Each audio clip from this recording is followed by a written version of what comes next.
కోపం. మనుషులంటారు ఈ కోపం పాపం యొక్క మూల్యమని. కాని ఏంటి నిజంగా ఈ కోపం పాపం యొక్క మూల్యమా? ఎప్పుడైనా ఆలోచించి చూడండి, ఈ కోపం అసలు వాస్తవికంలో ఏంటి? ఈ కోపం కేవలం ఒక భావం. ఇది మీకు హఠాత్తుగా మీ మనసులో చెడుని నింపేస్తుంది.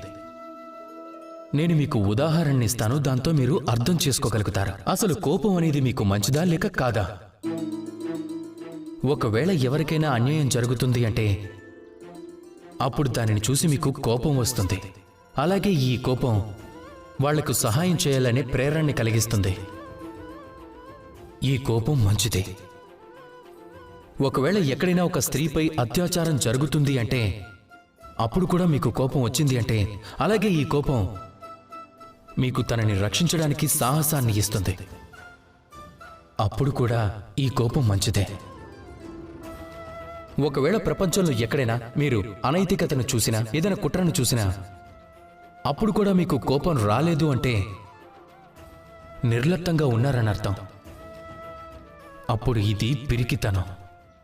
దీని అర్థం ఏమిటంటే మీరు మీ మానవత్వాన్ని కోల్పోయారని. అర్థం చేసుకోవడానికి ప్రయత్నించండి. మీకు కలిగే ఈ కోపం శక్తి యొక్క కారణంపై ఆధారపడి ఉంటుంది. మీ ఈ కోపం మీ పాపం యొక్క మూల్యమా, లేదా కోపం మీ కోసం పుణ్యాన్ని సంపాదించి పెడుతుందా? రాధాకృష్ణ.